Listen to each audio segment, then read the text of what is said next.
और विष्णु और शिव और रुद्र महेश्वर जिसको कहते हैं, ये भगवान नहीं है, ये ईश नहीं है।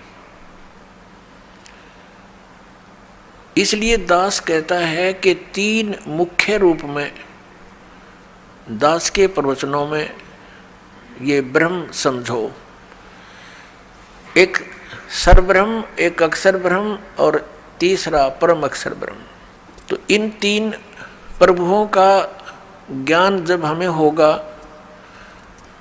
तो हम पूरे दातम ज्ञान को आसानी से समझ सकेंगे। ये ज्ञान हमें होगा कहाँ से? हमारे सदग्रंथों से।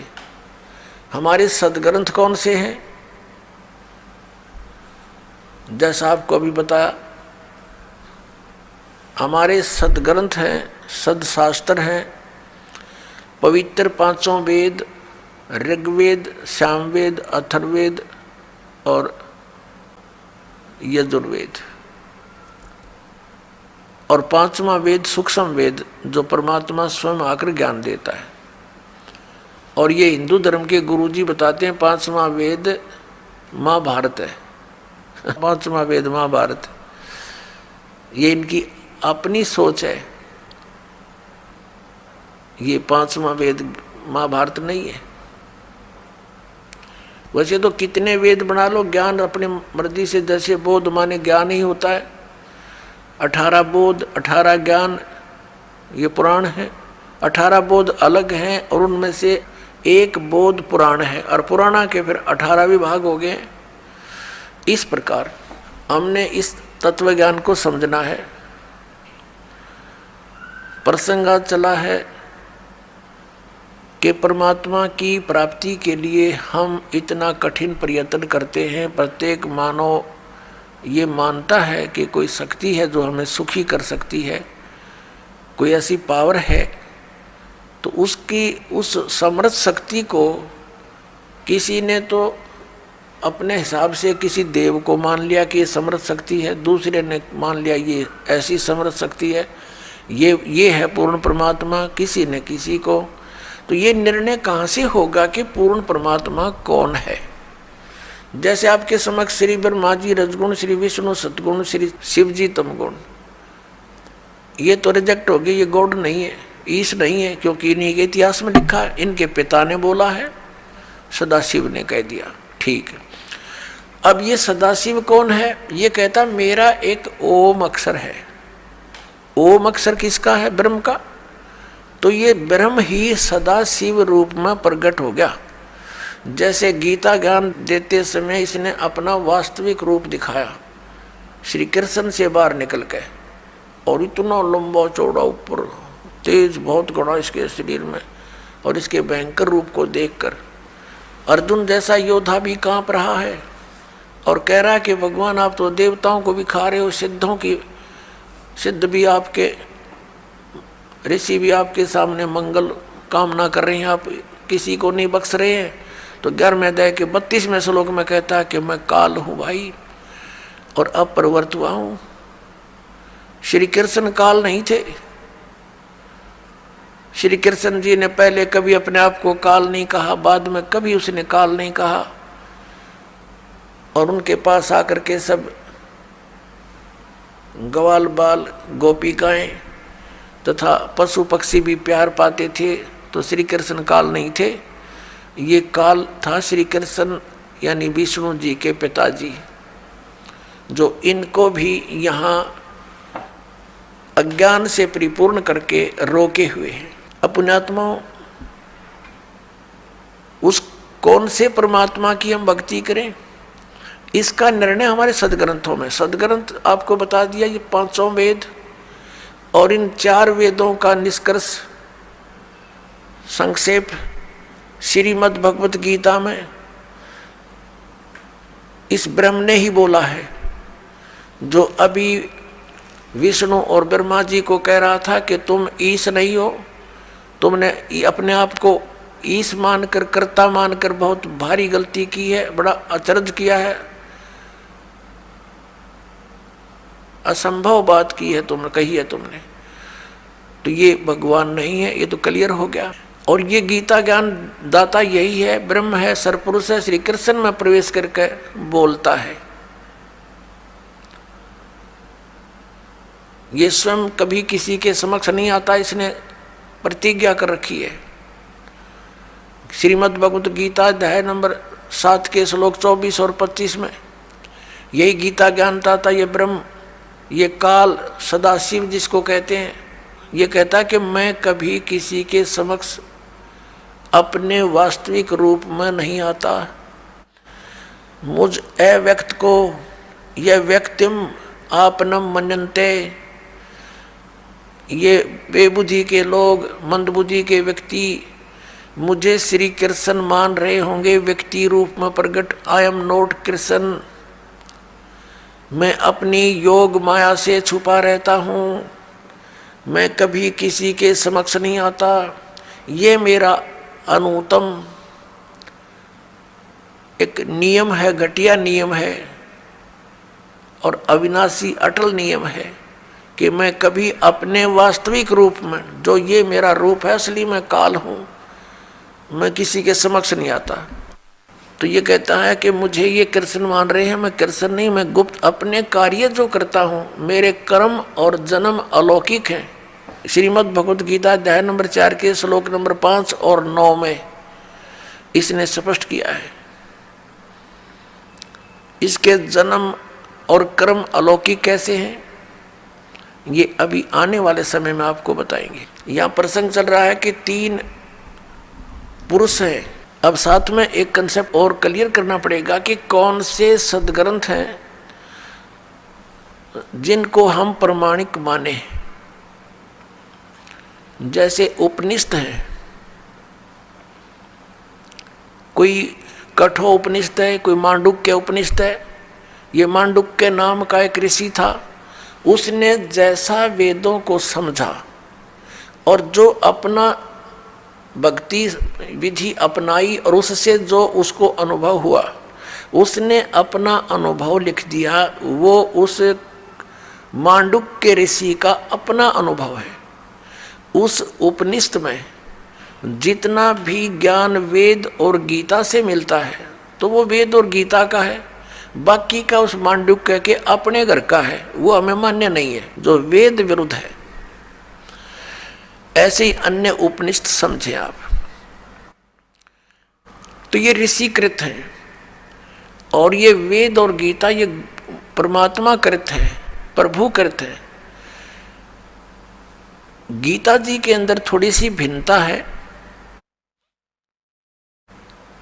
जैसे जो ज्ञान वेदों वाला है वो सही है, कुछ ज्ञान में इसने अपनी अटकल लगाई है। ब्रह्म ने जो वेदों में ज्ञान दिया वो तो पूर्ण परमात्मा ने दिया है, इसके अंदर फीड कर दिया, इसका उसमें कोई रोल नहीं रहा। लेकिन आगे इसने ज्ञान दिया है तो ये बीच में इसका ये कहा जाता है कि ब्रह्म दत्त, ये ब्रह्म ने दिया ज्ञान। जैसे ये जीव है, ये है तो भगवान का, और जिस माँ से जन्म ले लिया तो वो फिर उसका अधिकार मानती है कि ये मेरा है। एक इसने नष्ट कर दिया 5वां वेद, जो जिसके देने के लिए परमात्मा को स्वयं आना पड़ता है। प्रत्येक युग में आते हैं और वो सच्चिदानंद घन ब्रह्म की वाणी वो स्वयं बोलकर हमें ज्ञान देकर जाते हैं, हमारा कल्याण करवाते हैं। तो उस वेद ज्ञान को इसने भी पढ़ा, उसके आधार से फिर इसने गीता में वेदों वाला ज्ञान दिया। फिर साथ में युद्ध कराने के लिए इसने कुछ अपनी अटकल लाई, तो वो अटकल इसके अपने घर की है, वो वेद ज्ञान नहीं है। जैसे इसने श्रीमद् भगवत गीता अध्याय नंबर 3 के श्लोक नंबर 8 में कहा कि अर्जुन, यदि तू एक स्थान पर बैठा रहेगा, कर्म सन्यासी हो गया, तो फिर तेरा निर्वाह कैसे होगा? एक स्थान पर बैठकर हठयोग करके साधना करता रहेगा। तो मूर्ख लोग होते हैं जो ऊपर से तो हठयोग करके समाधिस्थ नजर आते हैं, लेकिन वो अंदर में चिंतन कुछ और ही करते रहते। ऐसा करना व्यर्थ है। फिर छठे अध्याय के 10, 11, 12, 13, 14, 15 तक इसने क्या बताया है? फिर अपनी विधि बताई है, और वो वेद ज्ञान है जो तीसरे अध्याय के 7, 8 मंत्र में दिया है। वो तो वेद ज्ञान, कि यदि तू एक स्थान पर बैठकर हठ योग करता रहेगा तो तेरा फिर निर्वाह कैसे होगा? इस कर्म सन्यासी नहीं होना, कर्म योगी बन। फिर 8वें अध्याय के 7वें श्लोक में कहा कि युद्ध भी कर, मेरा स्मरण भी कर। ये वेद ज्ञान है। स्पष्ट किया है कि वायु अनिलम अमृतम अथिदम बसमांतम शरीरम ओम कर्तु समर किलबे समर और कर्तुम समर। ओम नाम का सिमरण काम करते करते कर, विशेष कसक के साथ कर, और मनुष्य जीवन का परम कर्तव्य जानकर ओम का सिमरण कर। ऐसे ही सूक्ष्म वेद में कहा है परमेश्वर ने, नाम उठत नाम बैठत नाम सोवत जागवे, नाम खाते नाम पीते नाम सेती लागवे। नाम उठत नाम बैठत नाम सोवत जागवे, नाम खाते नाम पीते नाम सेती लागवे। काम करते करते, चलते फिरते, उठ के बैठ के, जब भी जैसे भी सुविधा हो, उठते चलते नाम का सेवन कर, और नाम से मोक्ष होगा। केवल नाम ही है मोक्ष का। बाकी जो अन्य साधनाएं हैं, जो हठ योग आदि हैं, वो मोक्ष मार्ग नहीं है। उससे अन्य उपलब्धियां होती हैं जो मोक्ष मार्ग में सहयोगी नहीं, बाधक होती हैं। उसे सिद्धियां आ जाती हैं, प्रभुता बन जाती है। फिर वो भगवान स्वयं प्रभु बन जाता है, प्रभु को भूल जाता है, उसका दुर्भाग्य होता है। तो इसलिए हमने वही क्रियाएं करनी चाहिए जिससे हमारा मोक्ष हो, हमें मोक्ष प्राप्ति हो। अब यहाँ प्रसंग चल रहा है, हम उसी पर आते हैं कि जो वेदों वाला ज्ञान श्री मद्भगवत गीता में है वो बहुत ज़्यादा है। थोड़ी सी अटकल है इसकी अपनी। तो इसकी अटकल कैसी है? जैसे दूसरे अध्याय के 37 और 38 में एक बार तो कहता है कि अर्जुन तू सब लाभ हानि को भूल जा और युद्ध कर ले, और फिर तुरंत लाभ और हानि याद दिला रहा है कि यदि तू युद्ध में मारा गया तो स्वर्ग की प्राप्ति होगी, और यदि युद्ध में जीत गया तो तू पृथ्वी का राज भोगेगा, तेरे दोनों हाथों में लड्डू। तो ये इसकी अपनी बकवाद थी, जो उसको केवल युद्ध कराना ही उद्देश्य रखा हुआ था। अब यदि श्री कृष्ण जी गीता जी का ज्ञान दे रहे होते तो वो इतना जुल्म नहीं करवाते, क्योंकि वो तो बहुत युद्ध अप्रिय है, वो युद्ध करते ही नहीं। उनको युद्ध अप्रिय है, क्योंकि 3 बार गए थे वो शांति दूत बनकर। उनको इसी दृष्टिकोण से कहा करते थे, देखो भाई युद्ध बहुत बुरी चीज़ होती है, टाइम पास करना, अपना टाइम पास कर लो, आधा आधा बांट लो। नहीं माने, फिर आखिर में क्या हुआ कि भगवान ने ये कह दिया भी ठीक है तुम नहीं मान रहे हो। श्री कृष्ण जी ने कहा कि एक तरफ मेरी सेना होगी, एक तरफ मैं हूँगा, और मैं हथियार भी नहीं उठाऊंगा। क्या वो महापुरुष? और फिर ये कह सकता है, जब अर्जुन मना करे कि मैं नहीं युद्ध करना चाहता भगवान, और मैं तो ये चाहता हूँ कि मुझे निहत्थे को एक तीर मार के मार दे मुझे दुर्योधन, और मेरी मृत्यु से ये अनर्थ टल जाए, मैं यहाँ तक इच्छुक हूँ, और हम तो भीख मांग कर गुजारा कर लेंगे, ऐसा जुल्म हम नहीं करेंगे। और उस समय ये कह रहा कि ना युद्ध कर, तू मर गया तो स्वर्ग में जाओगा, और मैं युद्ध जीत गया तो राज भोगेगा। अब उसमें गंध भरने लग रहा है ये सारा। जब ये नहीं माना तो उसको ज्ञान देने लगा, ज्ञान के भी प्रश्न उत्तर करता रहा। अर्जुन सोचा था इससे पीछा छूटा, किसी तरह ये मन बख्श दे। अंत में जब नहीं मानता दिखा अर्जुन, तो उसने विराट रूप दिखा दिया, भयंकर। अब कलेजा फट गया उसका, अर्जुन का। और लास्ट में फिर सारा कुछ ज्ञान देकर अपना, और कुछ वेदों का ज्ञान तो है इसमें अधिक। फिर लास्ट में 18वें अध्याय के 67-68 में पूछा है कि क्या तुझे ज्ञान हो गया? अब बोल क्या करेगा?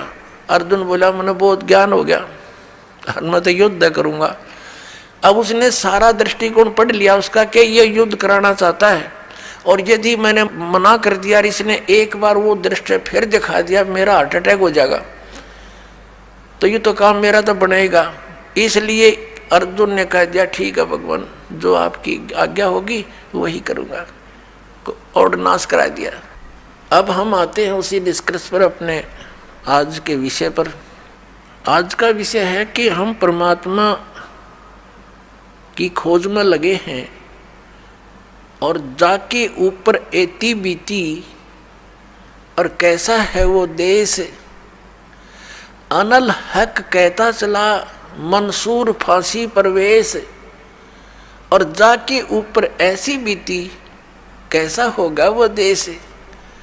हमें बताना चाहते हैं कि जिस देश को, जिस स्थान को पाने के लिए एक महापुरुष के ऊपर इतना बीता, ऐसा संघर्ष किया उसने, तो कैसा होगा वो देश। किसके विषय में? श्रीमद् भगवद गीता अध्याय नंबर 15 के श्लोक नंबर 4 में कहा कि अर्जुन, जब तत्वदर्शी संत तुझे मिल जा, उस तत्व ज्ञान रूपी शस्त्र से इस अज्ञान रूपी अंधकार का नाश करके उसके पश्चात परमेश्वर के उस परम पद की खोज करनी चाहिए, जहाँ जाने के बाद साधक फिर लौटकर कभी संसार में नहीं आते।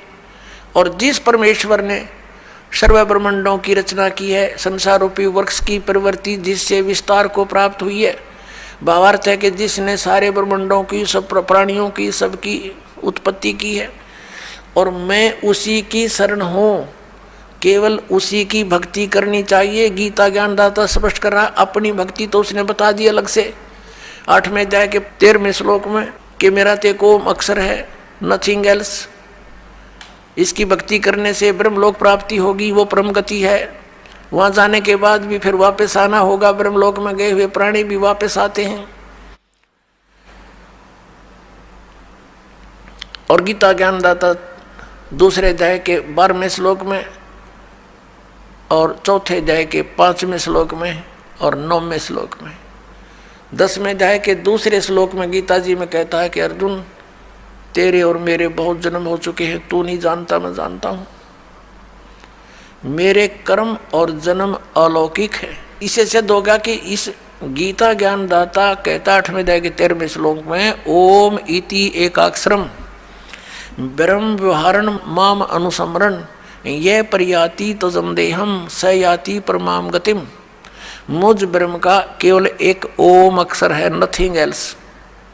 जैसा आप जी ने शिव महापुराण में अपनी आंखों देखा था कि मेरे मुख से ये ओंकार एक प्रणव मंत्र उच्चारण हुआ था, और ये एक अक्षर हो गया इन ए उ में बिंदु नाद से मिलकर इन 5 अवयों से एकीभूत होकर के ये एक अक्षर हो गया, ओम अक्षर हो गया। तो गीता अध्याय नंबर 8 के श्लोक नंबर 13 में, गीता अध्याय नंबर 8 के श्लोक नंबर 13 में ये वही कह रहा कि ओम इति एकाक्षरम ब्रह्म व्यवहारण माम अनुसमरण ये प्रयाति तदम देहम सयाति प्रमाम गतिम। मुझ ब्रह्म का यह एक ओम अक्षर है, नथिंग एल्स। अंतिम समय तक इसकी साधना भक्ति करता हुआ, श्रवण करता हुआ जो शरीर त्याग कर जाता है, वह परम गति को प्राप्त होता। कौन सी परम गति? ओम से मिलने वाली स्थिति गति। वो क्या है? वो ब्रह्मलोक प्राप्ति है। 8वें अध्याय के 16वें श्लोक में कहा कि ब्रह्मलोक पर्यंत भी सभी पुनरावृत्ति के अंदर वहाँ गए प्राणी भी पुनर्जन्म हो आते हैं, क्योंकि ये खुद कहता है मेरा भी जन्म होता है, तेरा भी होता है। तो इससे जन्म मृत्यु और ये दीर्घ रोग परम शांति, ये दीर्घ रोग नहीं नष्ट हो सकता और परम शांति नहीं हो सकती। इससे ये भी सिद्ध हो गया कि गीता ज्ञानदाता वही है जो शिव महापुराण के अंदर ब्रह्मा और विष्णु को ये कह रहा था, और शिव को और महेश्वर को उनसे भिन्न है। वो कह रहा था कि तुम ईश नहीं हो, तुमने सब मुझसे ही कुछ ये विभाग प्राप्त किए हैं और तुम प्रभु बन बैठे। और फिर ये भी कहा कि मेरा एक ओम अक्षर है, 5 अवयव से बना हुआ, ये एकीभूत होकर के ये एक अक्षर ओम है, वर्णव है, ओम अक्षर है। तो इसे सिद्ध हो गया कि वही सदाशिव, वही काल ये गीता ज्ञान दे रहा है, जो श्री ब्रह्मा जी, श्री विष्णु जी, श्री शिव जी और इसी महेश और रुद्र को कह रहा पुत्र हो तुम मेरे। ये उनका पिता है, इनकी माता दुर्गा है।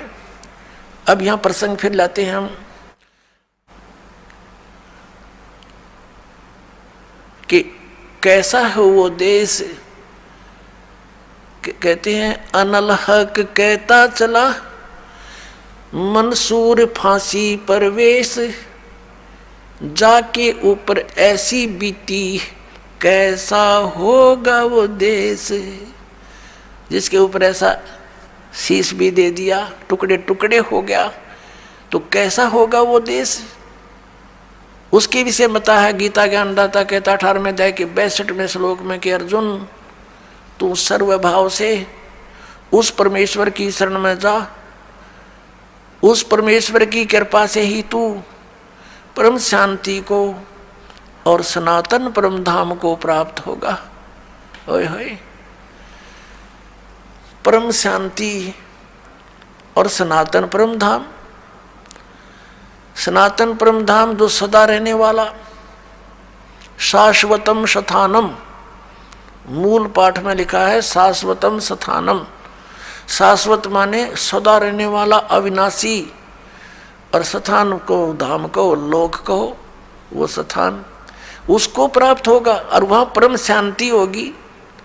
इससे सिद्ध गीता ज्ञान दाता से कोई अन्य है वो प्रभु, वो परमेश्वर, जिसकी शरण में जाकर साधना करने से, जिसकी साधना करने से वो परम शांति हो सकती है और वो स्थान प्राप्त हो सकता है जहाँ जाने के बाद साधक फिर लौटकर कभी संसार में नहीं आते। वो गीता ज्ञान दाता से अन्य है, भिन्न है। अब पुण्यात्माओं, हमारे जो पवित्र सदग्रंथ हैं वो कौन से हैं जिससे हमें निर्णय हो कि हु इज गॉड, परमात्मा कौन है, हु इज ही गॉड, वह परमात्मा कौन है।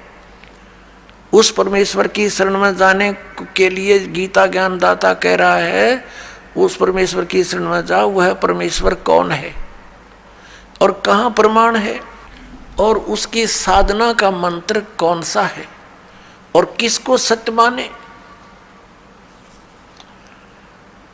श्रीमद् भगवत गीता अध्याय नंबर 16 के श्लोक नंबर 23 और 24 में कहा है, अर्जुन जो शास्त्र विधि को त्याग कर मनमाना आचरण करते हैं उनको न तो सुख हो, न उनकी गति हो और न ही उनको कोई सिद्धि प्राप्त हो सकती, अर्थात यूजलेस, व्यर्थ।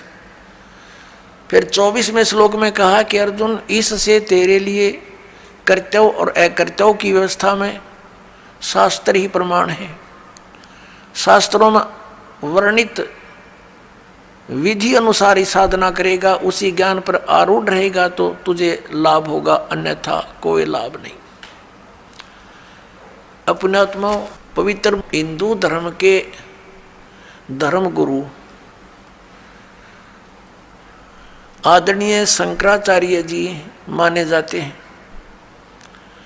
आदि शंकराचार्य जी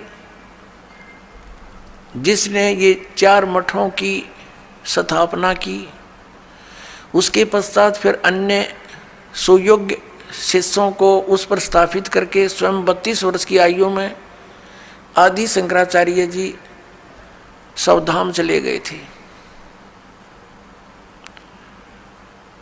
अब उन धर्म गुरुओं ने क्या बताया है हमारे को,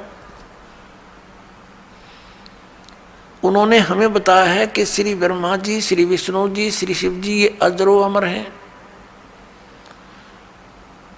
ये सर्वशक्तिमान हैं। श्री विष्णु जी ही श्री कृष्ण और श्री राम रूप में अवतरित हुए, जन्म हुआ उनका यहाँ पर, उन्होंने जो लीलाएं की उनके वो गुणगान किया करते हैं। और फिर उनसे कोई पूछता है, जैसे पूछा ही करते थे हम भी पहले, प्रश्न करते थे क्या रजगुण ब्रह्मा जी, सतगुण विष्णु, तमगुण शिव जी हैं। वो कहा करते हाँ रजगुण ब्रह्मा जी हैं, सतगुण विष्णु जी हैं, तमगुण शिव जी हैं। और रजगुण ब्रह्मा जी उत्पत्ति करते हैं और सतगुण विष्णु जी हमें हमारी यहाँ सतिथि रखते, बनाए रखते हैं, पालन भी करते हैं। और श्री शंकर जी संहार करते हैं, ये तमोगुण है। तब उनसे प्रश्न किया करते कि श्री ब्रह्मा जी, श्री विष्णु जी, श्री शिव जी ये किसकी भक्ति करते हैं। वो उत्तर देते थे कि भगवान विष्णु और शंकर श्री राम की भक्ति करते हैं। कोई कहता है कि श्री शंकर जी के आराध्य देव विष्णु जी हैं, कोई कहते हैं श्री विष्णु जी के आराध्य देव शंकर भगवान हैं, ये इन्हीं की पूजा करते हैं। और यहाँ तक कहते थे कि राम तो शिव जी की भक्ति करता है, शिव जी श्री राम की भक्ति करता है। इसको उहाबाई का ज्ञान कहते हैं। आदि शंकराचार्य जो पवित्र हिंदू धर्म के जो धार्मिक गुरु माने जाते हैं, इनका विधान क्या है कि जीव ही ब्रह्म है। अयम आत्मा ब्रह्म, अहम ब्रह्मास्मि, तत्वमसि, प्रज्ञानम ब्रह्म, ये इनके चारों मठों के एक एक वाक्य हैं। और यही वाक्य उपासना के हैं, मोक्ष मार्ग बताते हैं ये। और ये भी कहते हैं कि ये चारों वाक्य उपनिषदों से लिए गए हैं।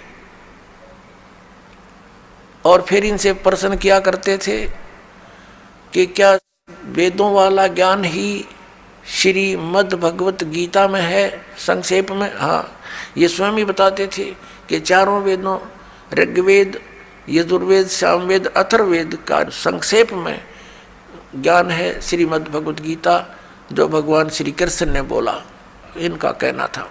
और फिर इनसे प्रश्न किया करते थे कि श्री मद् भगवत गीता के अंदर जो वर्णित विधि है, हमें मोक्ष मार्ग बताइए। तो ये क्या बताया करते, गीता जी का पाठ करो नित्य, मोक्ष मार्ग बताते हैं ये, गीता जी का पाठ करो नित्य, एक अध्याय जितना भी कर सकते हो तुम्हारा मोक्ष हो जाएगा।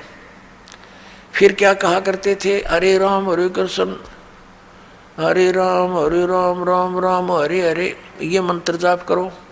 इन्होंने कैसा विभाजन कर रखा है कि ओम नाम का जाप तो सन्यासी करते हैं, और अन्य के लिए अन्य नमः शिवाय, ओम नमः शिवाय, किसी के लिए हरे राम राम हरे हरे, कृष्ण कृष्ण हरे हरे, ये मोक्ष कर देगा। पुण्यात्माओं, एक तरफ तो इन शंकराचार्यों जी का मानना है कि जीव ही ब्रह्म है, और दूसरी तरफ ये कहते हैं श्री कृष्ण भगवान स्वयं, कृष्ण श्री कृष्ण भगवान है स्वयं, श्री राम भगवान स्वयं। और फिर उदाहरण देते हैं कि एक समय, जिस समय द्रौपदी का चीरहरण हो रहा था, तो भगवान ने द्वारका से दौड़कर आकर उसकी लाज रखी। फिर उदाहरण देते हैं कि जैसे एक बार गज और ग्रहा यानी मगरमच्छ लड़ रहे थे, गज ने भगवान को पुकारा, भगवान नंगे पैरों दौड़ के आया, उसकी रक्षा की।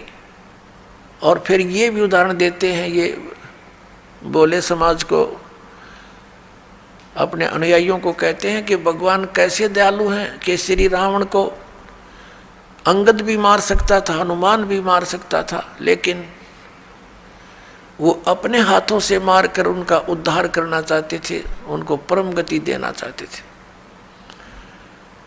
ऐसे ही कंस को भी अपने हाथों से मारकर उसको परम गति दी, क्योंकि भगवान के हाथों से मरने से परम गति हो जाती है।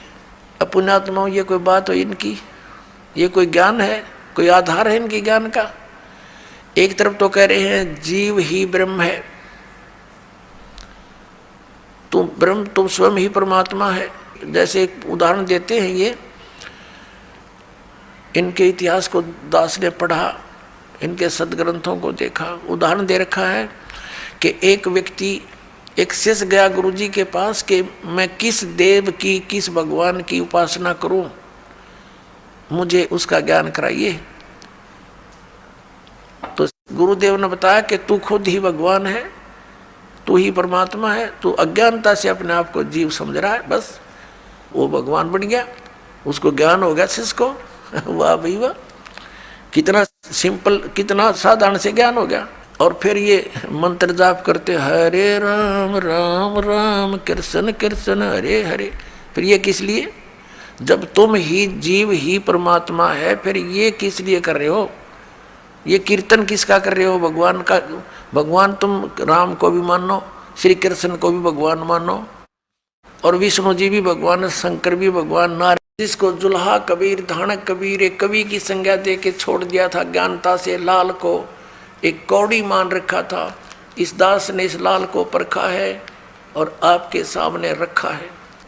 अब यहाँ प्रसंग आया है कि जो उल्टे लटके हुए संसार रूपी वृक्ष के सर्व विभागों को भिन्न भिन्न बता देगा, स वेदवित, वो वेद के तात्पर्य को जानने वाला है, वो तत्वदर्शी संत है।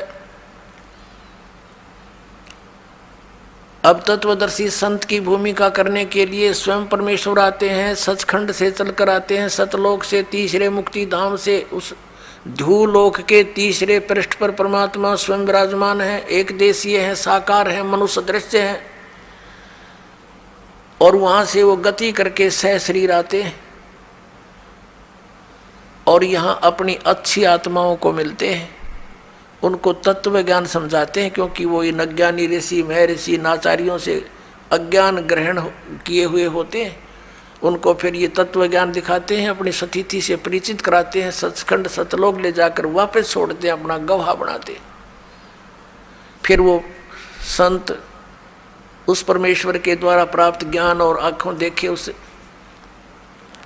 पूरे ब्रह्मांडों को, सतलोक को, फिर अपनी वाणी में ढोल के डंके पर आवाज लगाकर सुनाते हैं, कहते हैं कि कबीर इज गॉड, धानक रूप रहा करतार, अनंत कोट ब्रह्मांड का एक रति नहीं भारे, सतगुरु पुरुष कबीर हैं ये कुल के सिरजनहार। उन महापुरुषों ने जिनको परमात्मा का साक्षात्कार हुआ और सचखंड सतलोक वो स्थान देखा जहाँ भगवान रहता है, उन्होंने सब ने बताया कि परमात्मा साकार है, सह शरीर है, उसका नाम कबीर है, वो मनुष्य दृश्य है, और ये वही परमात्मा काशी के अंदर धानक रूप जुल्हा रूप में प्रकट हुए थे और तत्व ज्ञान देकर चले गए थे।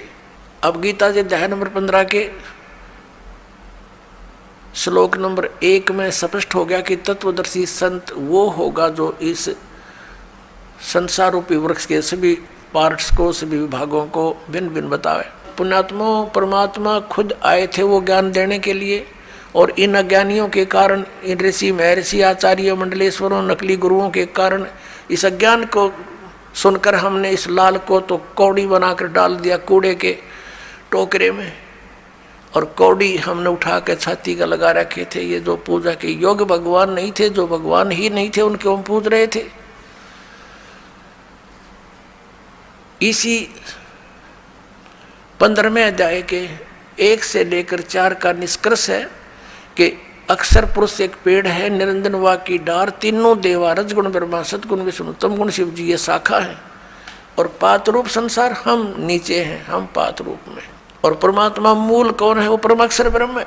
उसको परमाक्षर पुरुष कहो, चाहे परमाक्षर ब्रह्म कहो, चाहे उसे परमेश्वर कहो, परमेश्वर।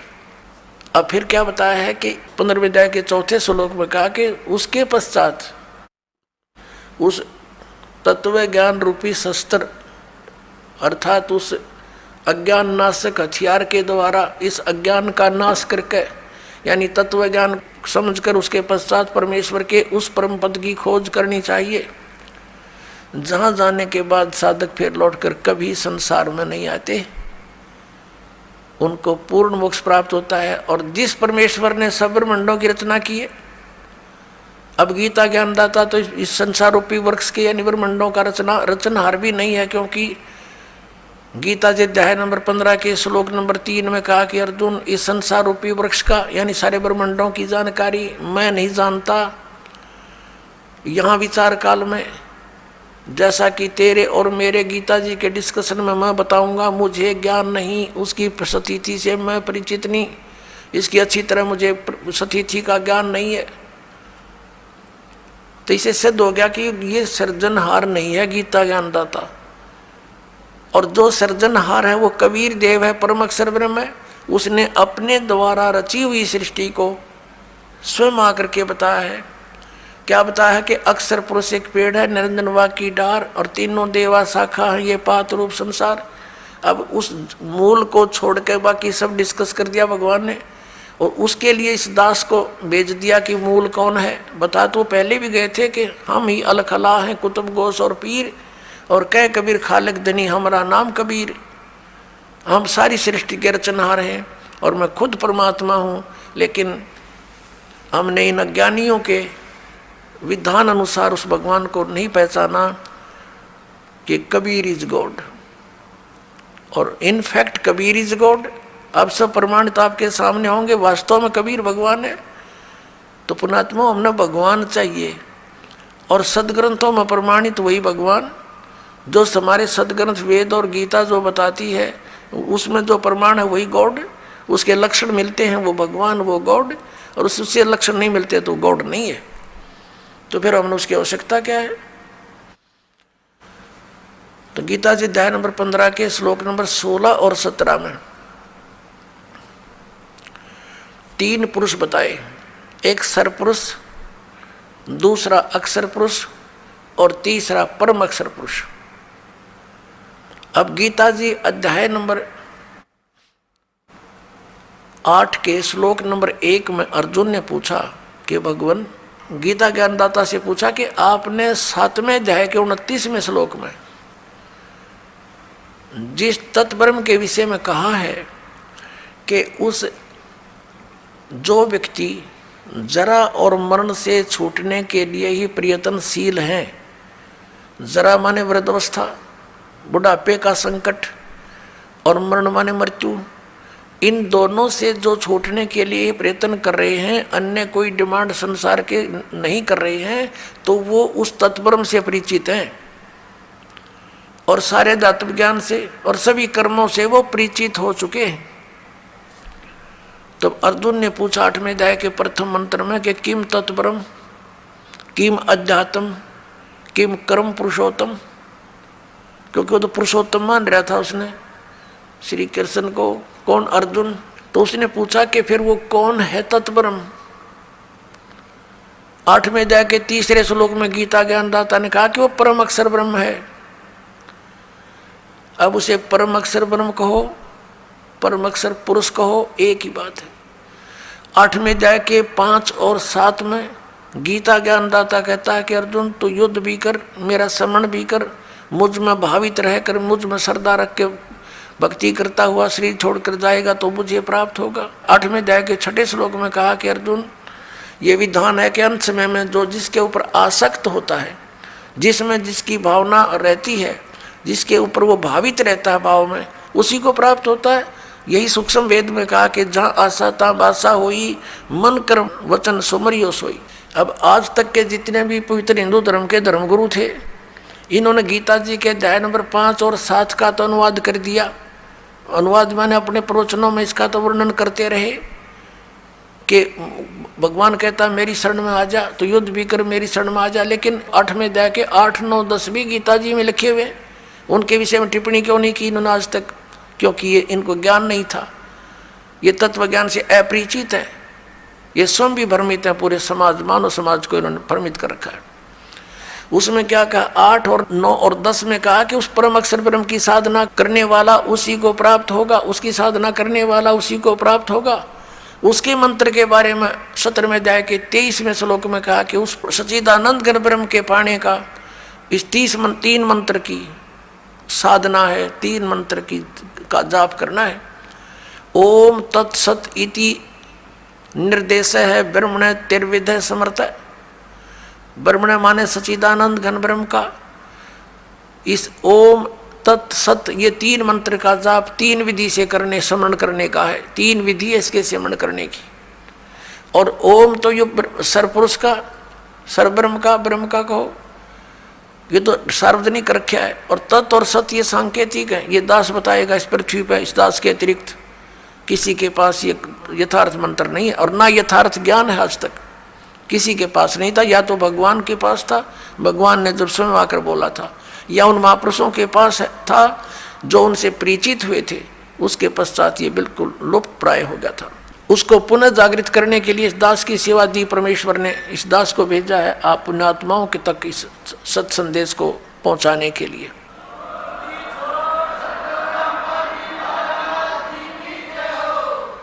अब यहाँ 17वें अध्याय के 23वें श्लोक में 3 मंत्र का जाप है परम अक्षर ब्रह्म का।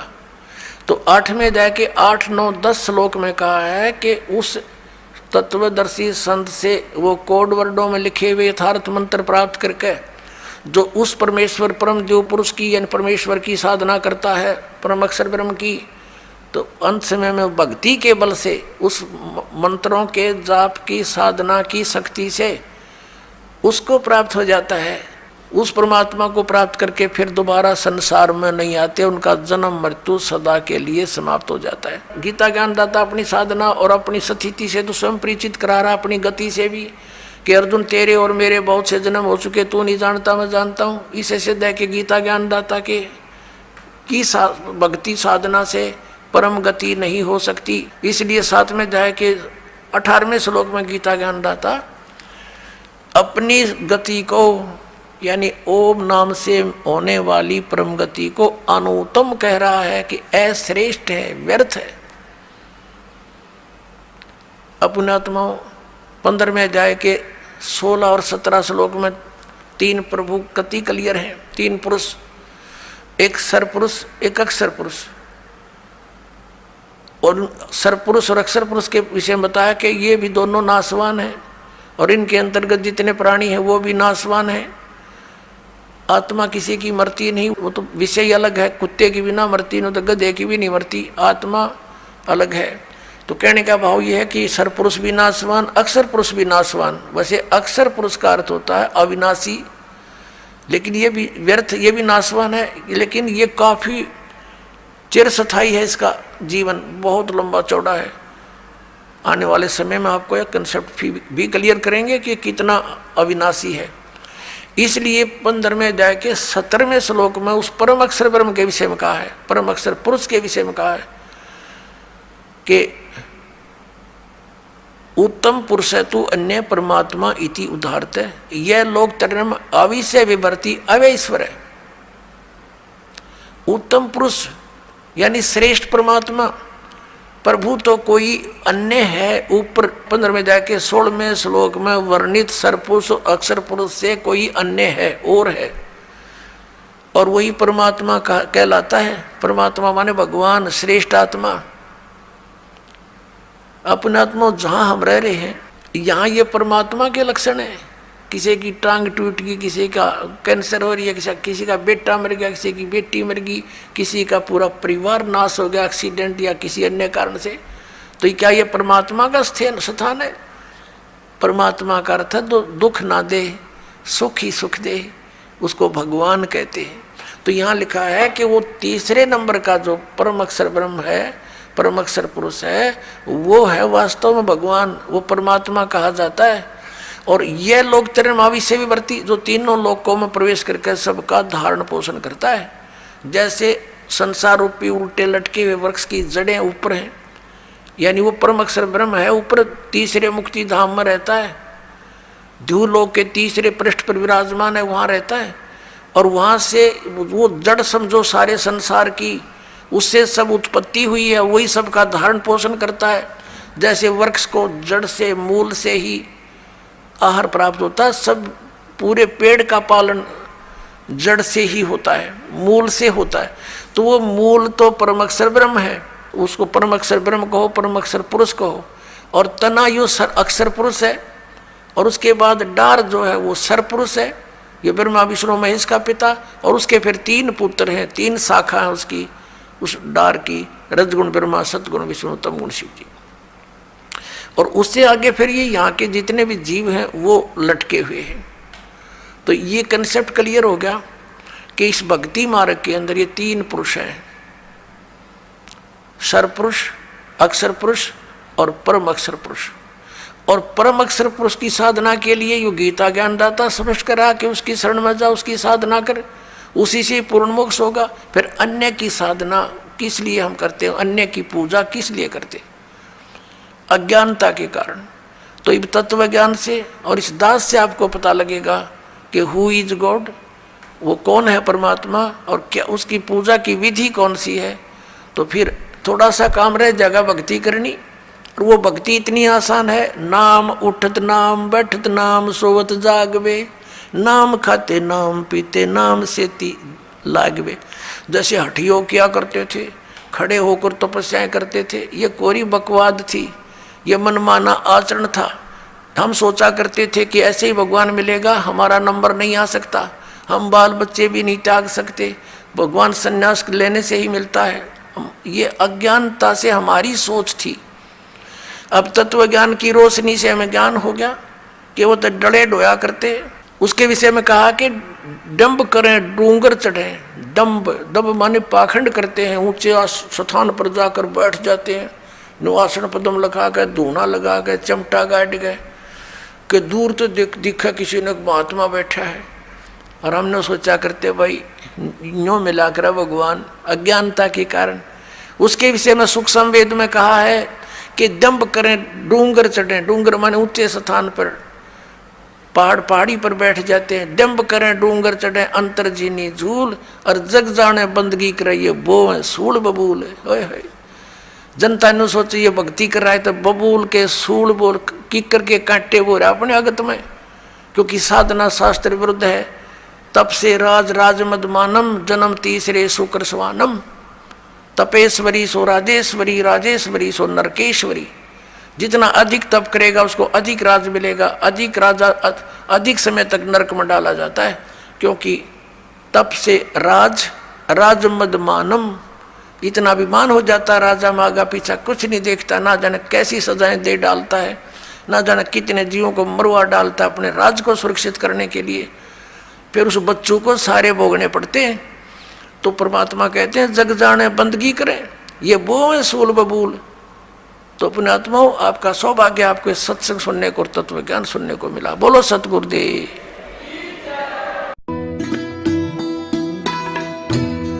परम पिता परमात्मा पूर्ण ब्रह्म, सारी सृष्टि के रचनहार, कुल मालिक कबीर देव जी, कबीर परमेश्वर जी की असीम कृपा से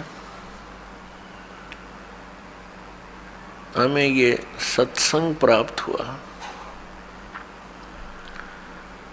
पुण्यात्माओं, सत्संग का क्या अर्थ होता है? सीधी सी बात है, जहाँ पर सत्य का साथ हो,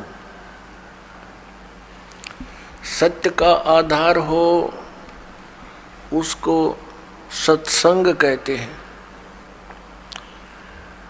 तो ये सत्संग अध्यात्म ज्ञान का प्रचार माध्यम जहाँ माना जाता है, अध्यात्म मार्ग का जो विचार दिया जाता है उसको सत्संग कहते हैं। और वो सच्चा हो, शास्त्र अनुकूल हो, प्रमाणित हो,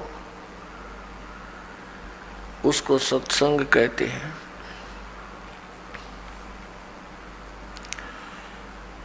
अभी तक जितना भी ज्ञान सुना था वो अज्ञान था। जब तक हमें वो तत्व ज्ञान प्राप्त नहीं हुआ, जैसे अन्य भी साथ संत, आचार्य, मंडलेश्वर, गुरुजन सत्संग करते हैं, श्रद्धालु वहाँ जाते हैं सत्संग सुनने के लिए, और वो उनके विचारों को सत्संग मानते हैं। लेकिन वो सत्संग नहीं है, क्योंकि उनको तत्व ज्ञान नहीं है। वो केवल दंत कथा, लोकवेद और शास्त्र विरुद्ध प्रचार करते हैं। वो सत्संग नहीं है। सत्संग केवल परमेश्वर ने आकर ही किया। कबीर परमेश्वर जी ने, असंख्य ब्रह्मांड के स्वामी ने इस सत्संग की जानकारी स्वयं आकर के प्रदान की। इस तत्वज्ञान को स्वयं ही हमारे सामने रखा।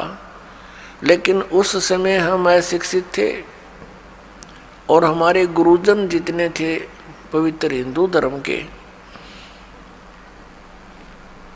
वो संस्कृत के तो विद्वान थे, लेकिन अध्यात्म ज्ञान में वो शून्य थे,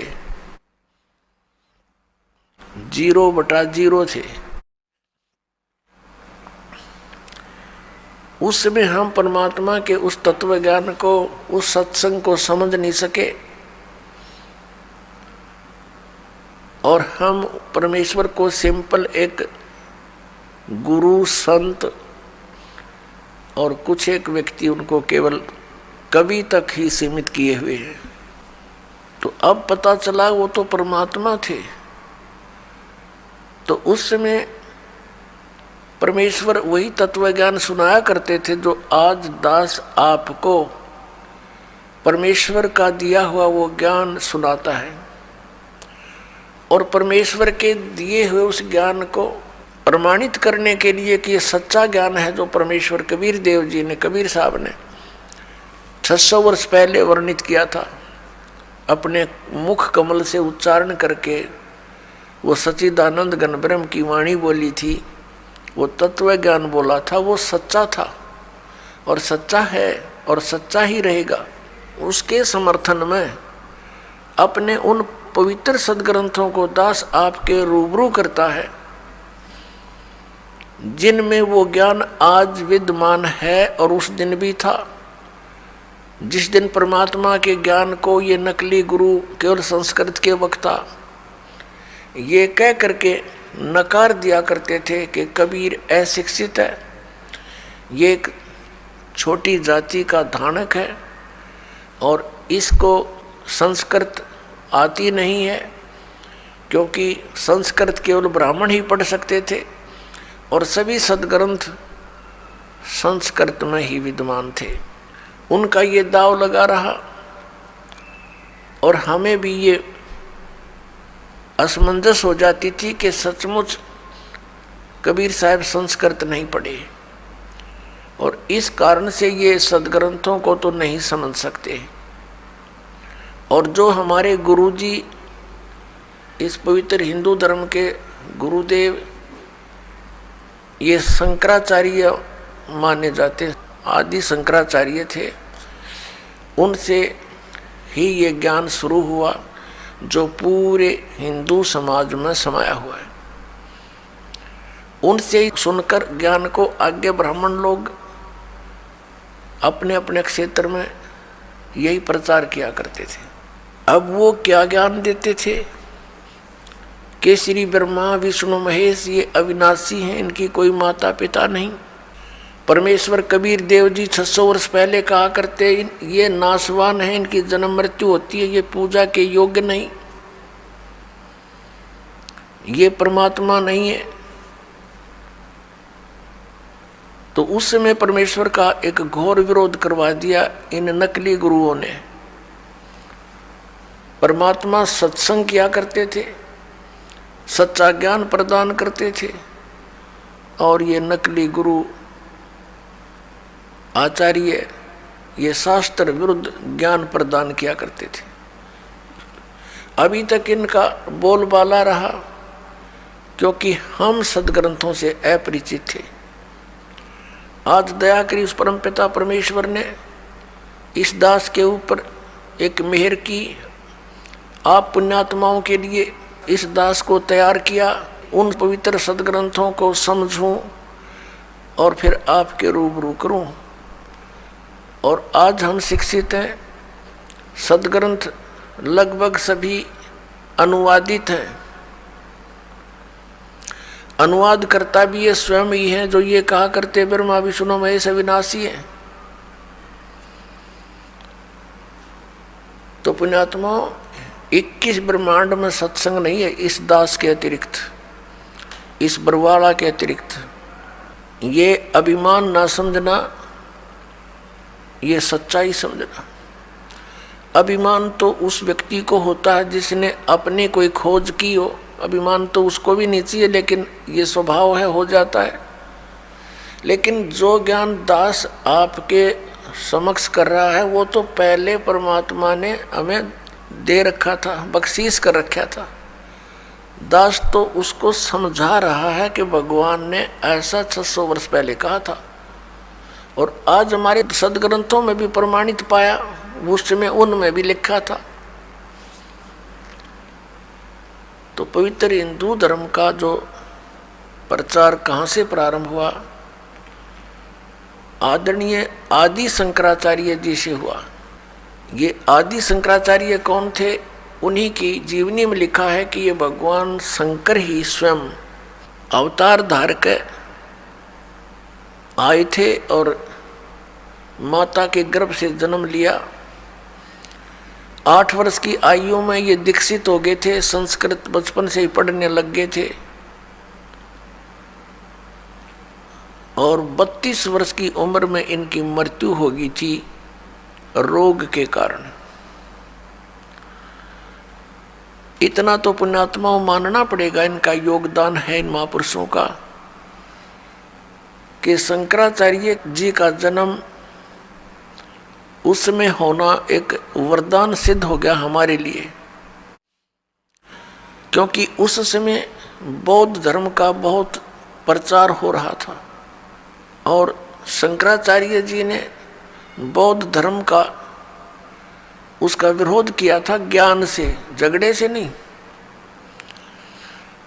ज्ञान से विरोध किया था और उसका परिणाम ये निकला कि आज तक भक्ति जीवित रही। यदि बौद्ध धर्म फैल जाता भारतवर्ष में तो पूरा भारतवर्ष नास्तिक हो जाता। बौद्ध धर्म फैला चीन में, पूरा चीन नास्तिक हो गया। इसी प्रकार पुण्यात्मा, यदि उस समय ये पुण्यात्मा आदि शंकराचार्य जी नहीं आते तो आज हम राम का नाम भी नहीं लेते। लेकिन बात वहीं रही कि आसमान से गिरे और खजूर में अटके, फिर लाभ क्या हुआ? शंकराचार्य जी ने हमें क्या ज्ञान दिया कि जीव ही ब्रह्म है। फिर दूसरा ज्ञान क्या दिया कि श्री शंकर भगवान परमात्मा है, विष्णु भगवान परमात्मा है, शिव भगवान परमात्मा है, ब्रह्मा जी परमात्मा है। ये अविनाशी हैं, इनकी जन्म मृत्यु नहीं होती। और ये इनके आदरणीय शंकराचार्यों के ये पूज्य इष्ट भी हैं, रामकृष्ण, श्री कृष्ण और भगवान विष्णु, भगवान शंकर आदि। ब्रह्मा जी की तो पूजा ये करते नहीं। आज का जो सत्संग आपके लिए रहेगा कि सत्संग इक्कीस ब्रह्मांड में नहीं है और सदग्रंथों का ज्ञान इस दास के अतिरिक्त या परमात्मा के अतिरिक्त या उन महापुरुषों के अतिरिक्त जो परमात्मा से परिचित हुए, साक्षात्कार किया उनका, वो चंद महात्मा है। पूरे विश्व में उनके अतिरिक्त पूरे विश्व में ज्ञान नहीं, अध्यात्म ज्ञान नहीं उनको, वेदों और शास्त्रों का ज्ञान नहीं। तो फिर सत्संग खाक करा उनने, उल्टा पाठ पढ़ा दिया। अब आपको दिखाते हैं कि शंकराचार्य जो परंपरा है इसमें क्या पूजा होती है, ये क्या सत्संग सुनाते हैं और किसको ये पूज्य मानते हैं।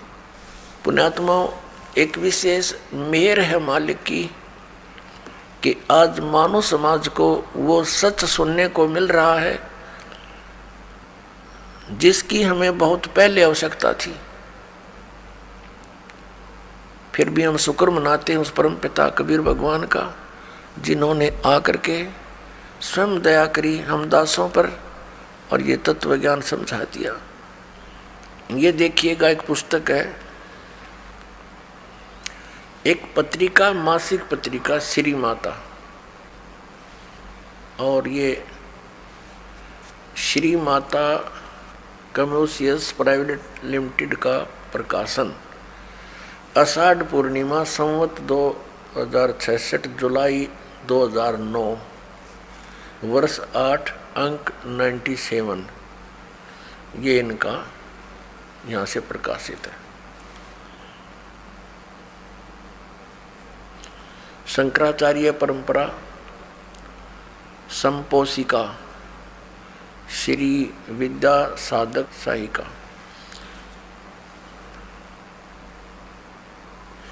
इसमें शंकराचार्य परंपरा यहाँ से शुरू होती है। नारायणम पदम भुवम वसिष्ठम शक्तिम च तत्पुत्र पराशरम च व्यासम सुकम गौड़ पदम महांतम गोविंद योगेंद्रम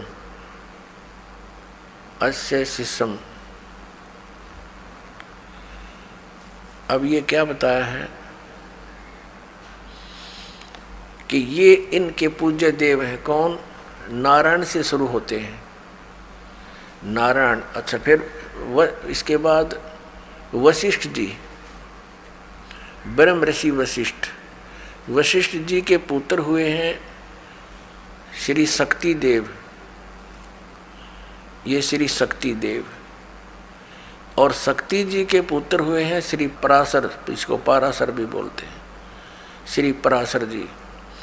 और पराशर के पुत्र हुए हैं श्री व्यास जी, भगवान वेद व्यास जी।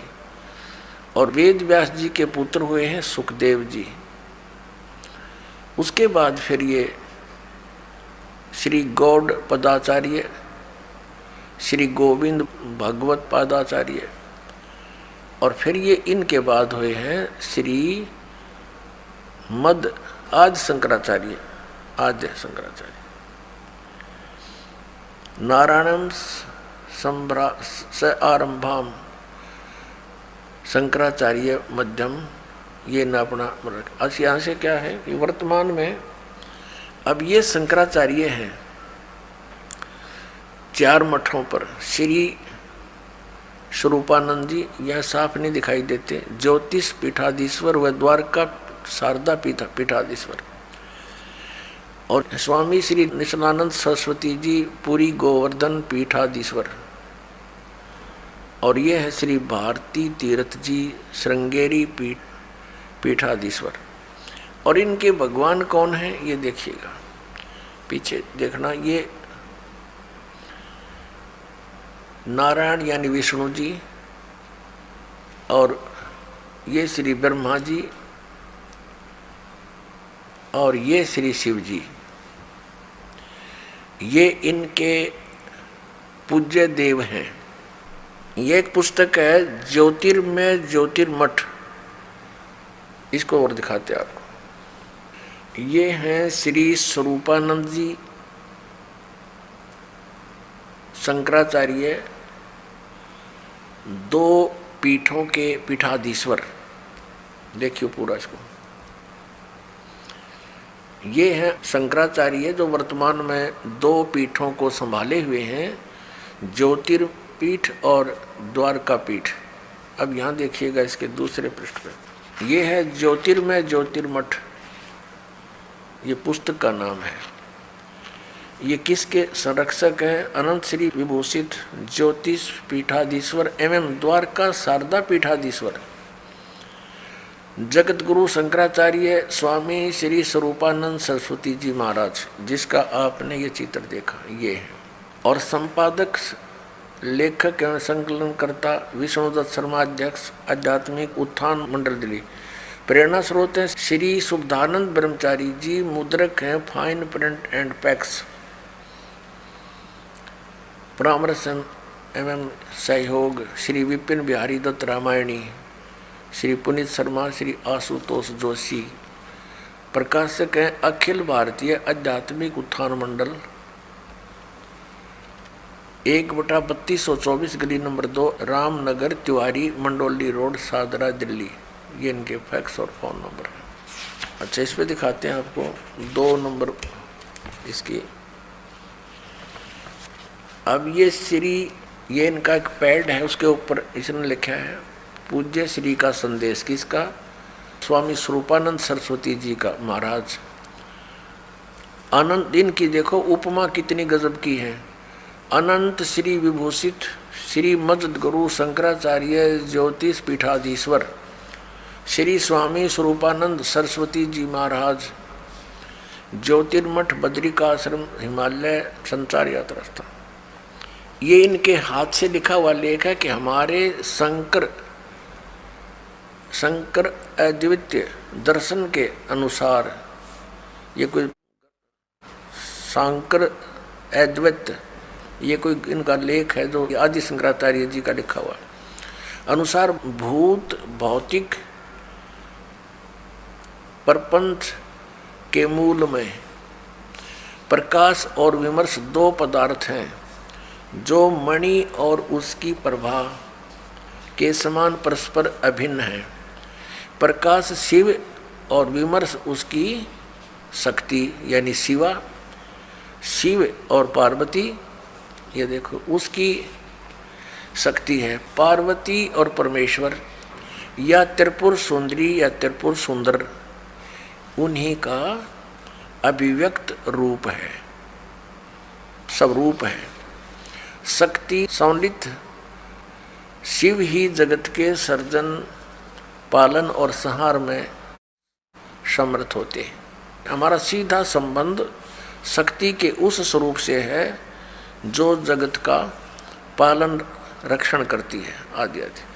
अब ये देखिएगा, ये है श्री स्वरूपानंद जी, ये इनके नीचे लिखा इनका पूरा एड्रेस। प्रातः स्मरणीय पूज्य पाद अनंत श्री विभूषित ज्योतिष पीठाधीश्वर एवं द्वारका शारदा पीठाधीश्वर जगत गुरु शंकराचार्य स्वामी श्री स्वरूपानंद सरस्वती जी महाराज। अब देखो आगे, ये पार्वती जी की पूजा करते हैं। ये क्या बताते हैं, भगवती श्री राजेश्वरी त्रिपुर सुंदरी देवी, इसकी पूजा करते हैं। ये इसका प्रमाण आपके समक्ष है, देखिएगा। और भगवान शिव को भी ये समान आदर से देखते हैं। इसी पुस्तक के हम प्रश्न 9 पर आते हैं। ये ज्योतिर्मय ज्योतिर्मठ, इसी पुस्तक के हम इसके प्रश्न नंबर 9 पर पढ़ेंगे। वर्तमान में इन 4 मठों के 3 अधिकृत शंकराचार्य हैं। ज्योतिष पीठाधीश्वर एवं द्वारका पीठाधीश्वर पूज्य स्वामी अनंत विभूषित श्री स्वरूपानंद सरस्वती जी महाराज हैं, और गोवर्धन पीठाधीश्वर पूज्य स्वामी अनंत श्री विभूषित स्वामी निश्चलानंद जी सरस्वती हैं। और दोया के तो ये हो गए स्वरूपानंद जी, इन दोनों के ज्योतिष पीठ के और द्वारका शारदा पीठ के तो स्वरूपानंद जी, और गोवर्धन पीठाधीश्वर पूज्य स्वामी अनंत श्री विभूषित निश्चलानंद सरस्वती जी महाराज, और श्रृंगेरी पीठ के पूज्य श्री अनंत श्री भारत तीर्थ जी महाराज। ये तीनों ने 4 मठों को संभाल रखा है। अब इसके हम पृष्ठ 11 पर पढ़ेंगे। इसमें आदि शंकराचार्य जी का कुछ संक्षिप्त जीवन परिचय है। आदि गुरु शंकराचार्य संक्षिप्त जीवन परिचय। विश्व वंदनीय प्रातः साधना, अलौकिक मेधा, अद्भुत प्रतिभा, क्रांतिकारी रचनात्मक समन्वयात्मक प्रज्ञा, असाधारण तर्क कौशल आदि आदि। अब हम यहाँ से देखते हैं कि लगभग 2500 वर्ष पूर्व शंकराचार्य का जन्म चरमराती आस्था के युग में केरल प्रांत में पूर्णा नदी के निकट तट पर कालाड़ी ग्राम में धर्मनिष्ठ नंबूद्री शैव ब्राह्मण श्री शिव गुरु व धर्मपरायण सुभद्रा के घर हुआ। श्री शिव गुरु तैत्रीय शाखा के यजुर्वेदी थे। शंकराचार्य का जन्म शंकर के आशीर्वाद से हुआ, अतः उनका नाम शंकर रखा गया। गुरु परंपरागत मठों के अनुसार उनका आविर्भाव काल, उनका जन्म समय ईसा पूर्व 2508 या 476 वर्ष माना जाता है। 1 वर्ष की आयु में मातृभाषा में भावों का प्रकट, 2 वर्ष की आयु में पुराण कथाओं को कंठस्थ करना उनकी विलक्षण प्रज्ञा का परिचायक था। 3 वर्ष की अवस्था में उनका चूड़ाकर्म संस्कार हुआ। उसके बाद इनके पिता स्वर्गवासी हो गए 3 वर्ष की आयु में। 5 वर्ष की आयु में गुरु गृह पढ़ने गए, जहाँ 8 वर्ष की आयु में ही वेद वेदांगों का पूर्ण अध्ययन कर लिया। अब हम इसको और ज़्यादा ना पढ़ें, अब हम आएंगे। आदरणीय आदि शंकराचार्य जी ने 4 मठों की स्थापना की और 10 प्रकार के सन्यासी बनाए, जो उनके द्वारा यानी आदि शंकराचार्य जी के द्वारा दिए गए ज्ञान को आगे प्रचार किया करते थे, और जिससे बौद्ध धर्म का वहाँ स्टॉप लग गया और इस ज्ञान का पुण्यात्माओं में प्रचार होना प्रारंभ हो गया। और ऐसे जोर शोर से प्रचार हुआ कि पूरे हिंदू समाज में ये ज्ञान आज तक ग्रहण है। अब आपको दिखाते हैं। आदि शंकराचार्य जी ने बहुत सारे ग्रंथ अपने अनुभव के बनाए। उनमें से एक है मठ आमनाय महाअनुशासनम। इसको दिखाते हैं आपको। ये है मठ आमनाय महाअनुशासनम, आदि श्री शंकराचार्य विरचितम। आदि शंकराचार्य जी द्वारा इसकी रचना की। ये है आदि शंकराचार्य। ये 32 वर्ष की उम्र में इनका देहांत हो गया था। और ये हैं 4 मठ। एक ये ज्योतिर्मठ, ये लिखा है ज्योति, ये तो पूर्व हिमालय साइड में। और ये है शारदा द्वारका पीठ, शारदा द्वारका पीठ। और ये है श्रृंगेरी मठ। और ये है गोवर्धन मठ पुरी, जगन्नाथपुरी जिसको कहते हैं। और ये है ज्योतिर्मठ बद्री का आश्रम हिमालय। और ये स्थान दिखा रखा है कालटी, जहाँ पर शंकराचार्य जी का जन्म हुआ। वहाँ भी इनके नाम से कोई मंदिर बना हुआ है। इसके प्रकाशक कौन है देखिएगा। ये है श्री काशी, ये प्रथम पुष्प, ये वहाँ लिखा गया इसने। आज श्री शंकराचार्य विरचितम मठ आमनाय महानुशासनम। संपादक तथा भाषांतरकर्ता है डॉक्टर कामेश्वर नाथ मिश्र। आचार्य अध्यक्ष संस्कृत विभाग, अध्यक्ष शब्द विद्या असंकाय, केंद्रीय उच्च तिब्बती शिक्षा संस्थान, सारनाथ, वाराणसी उत्तर प्रदेश, वाराणसी उत्तर प्रदेश में। श्री काशी विद्वत परिषद न्यास, केदार घाट, वाराणसी। प्रकाशक है ये वही आपको दिखा। और यहाँ है, ये कहाँ से प्रिंट हुई है, Shri Mata कमर्शियस private limited B, 7/125 बाघहाड़ा, Kedar घाट, वाराणसी।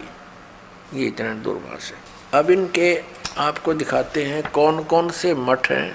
अब इसमें देखिएगा प्रश्न नंबर 12 पे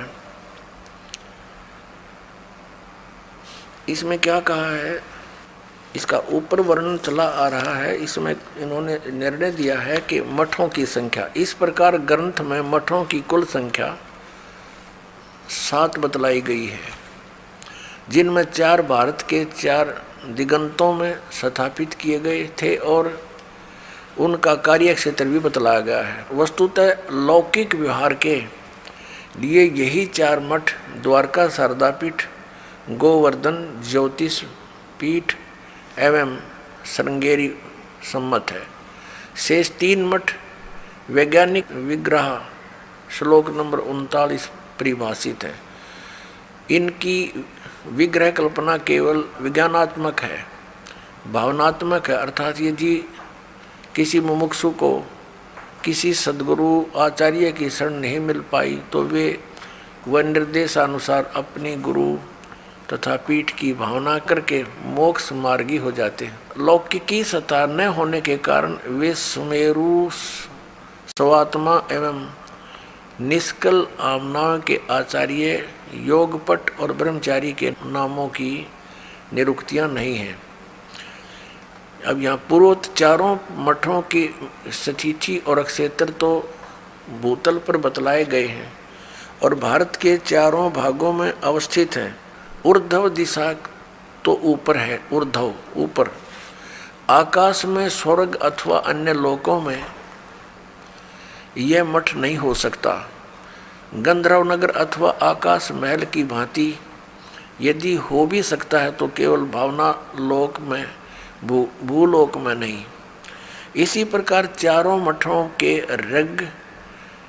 ऋग्वेद, यजुर्वेद आदि 4 वेद बतलाए, अथर्ववेद और सामवेद गए हैं। ऊर्ध्व आमनाय सुमेरु पीठ के लिए निर्धारित वेद सूक्ष्म वेद श्लोक नंबर 42 है और चारों वेदों के अतिरिक्त इस नाम का कोई वेद सनातनी जगत में नहीं है। अब इसका कहने का भाव ये है कि जैसे 4 वेद हैं और एक पुस्तक है,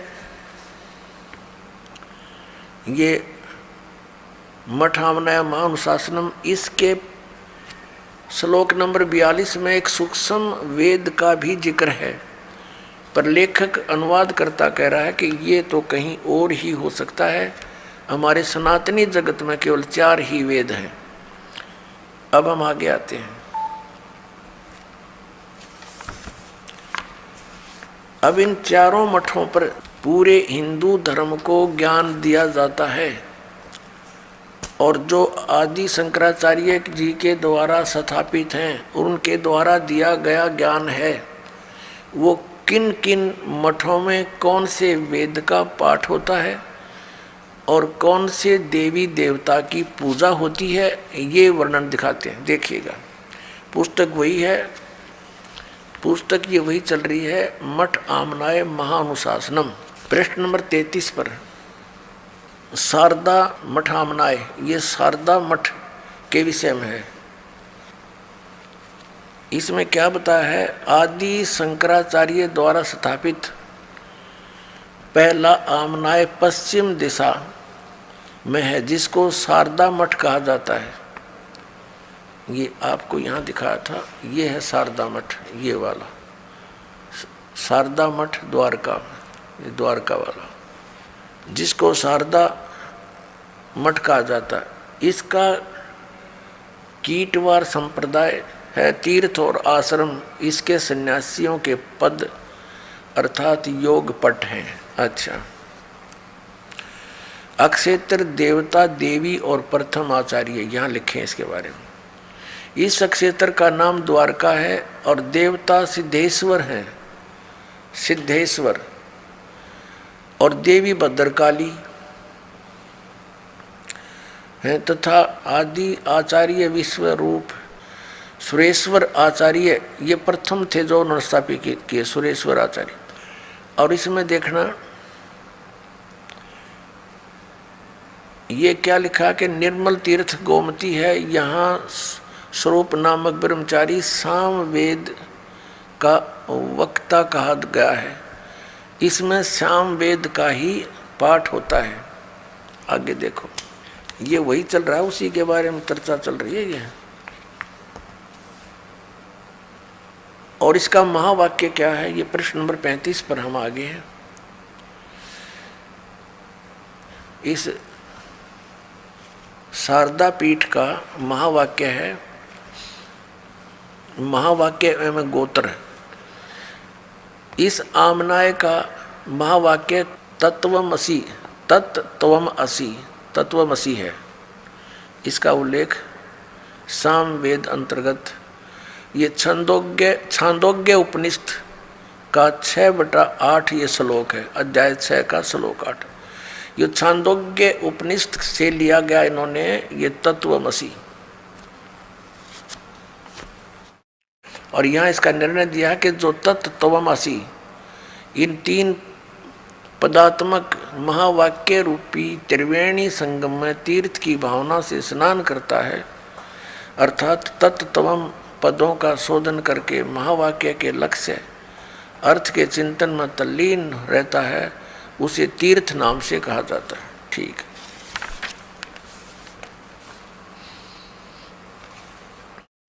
अब ये है गोवर्धन मठ आमनाए। गोवर्धन उस मठ के बारे में जानकारी है। इसमें गोवर्धन मठ माना जाता, ये है कि दूसरा आमनाए पूर्व दिशा में वह है गोवर्धन मठ माना जाता है। यहाँ देखेंगे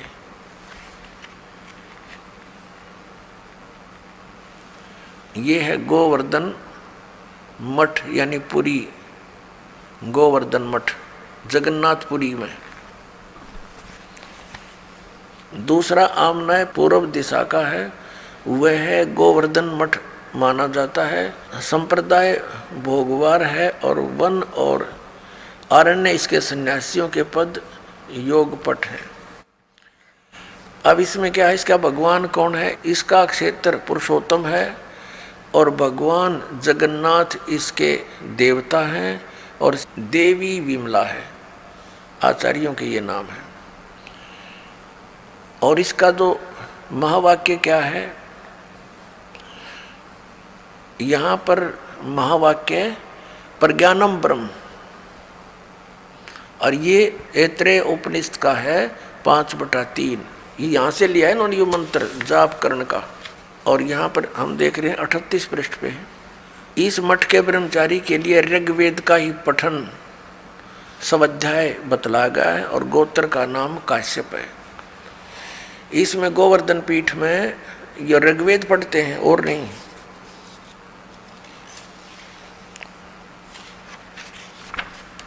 अब ये ज्योतिर्मय ज्योतिर्मठ आमनाय, इसका दूसरा नाम, तीसरा आमनाय उत्तर दिशा का है जो कि ज्योतिर्मठ है, अथवा उसका दूसरा नाम श्रीमठ भी कहा गया है। बद्री का आश्रम इसका क्षेत्र है।